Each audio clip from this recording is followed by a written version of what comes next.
I should turn on the news. It's been a while. I wonder what's going on in our world.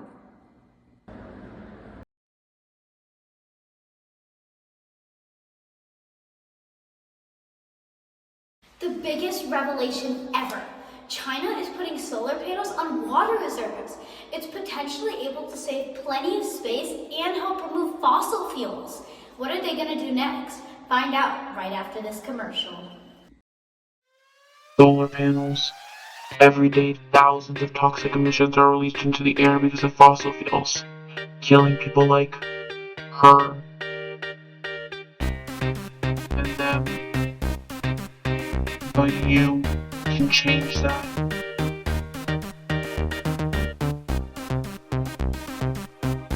Solar energy, our savior.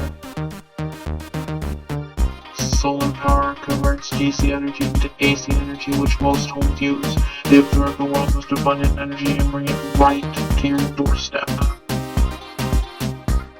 Buy these solar panels from Pavna now.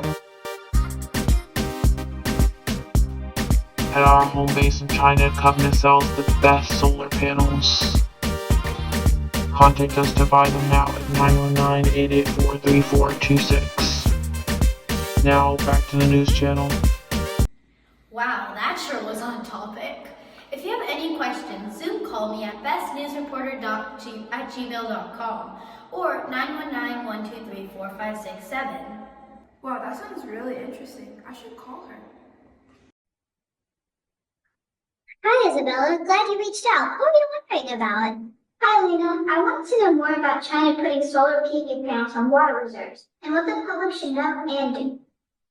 Of course. So, China has been super diligent and have accomplished putting solar panels on still water. This enables a lot of land for civilians while still managing to keep a clean energy source. Wait, what does water have to do with energy? That's a great question. If you look right here, you'll see that there's this thing called the water energy nexus. It's basically the fact that water, energy supply, and access are connected, meaning they can't change separately. An example is hydropower plants, which provide water storage for crop irrigation and electricity production. The nexus also affects water/energy companies, since they can't make any major changes without consulting each other due to how intertwined they are. Okay, so considering the water energy nexus, is China's idea really a good one? Well, actually, yeah. The UN highlighted China's idea in 2020 when they were looking at integrated water energy solutions, mentioning the economic, environmental, and climate benefits. According to the UN, the floating solar panel is expected to generate more than 70,000 milliwatts of electricity annually, which is equal to the power consumption of nearly 21,000 households. They also said that China's idea includes low construction, installation, and maintenance costs. Oh, that's quite interesting. So I'm assuming it really isn't that expensive, right?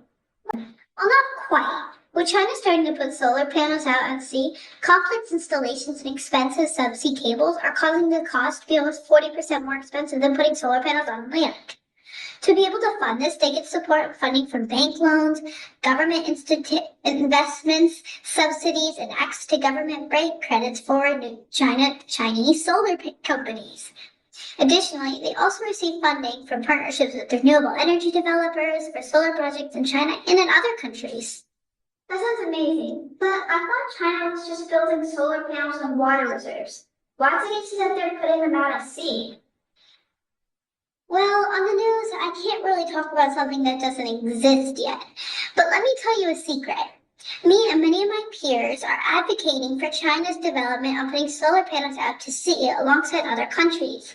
If they've collaborated with other countries trying to achieve the same goal, after doing some more research regarding some potential cons, they could complete the task faster and more efficiently. Putting these solar panels out to sea will open up so much space for civilians and could produce 2 times the amount of solar energy. Wow, that solution sounds too good to be true. But wouldn't putting solar panels out at sea pose some type of problem to marine ecosystems? You beat me to it.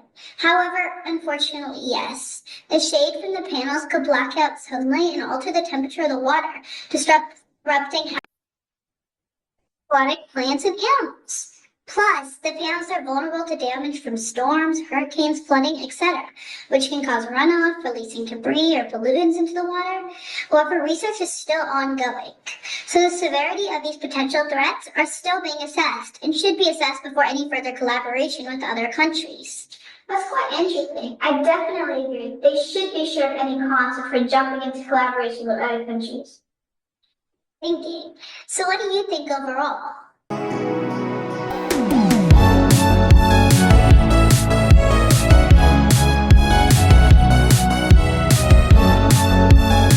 Well, it's really cool. The big yellow sun we look at every day can save us from toxic emissions and our planet's rapid depletion.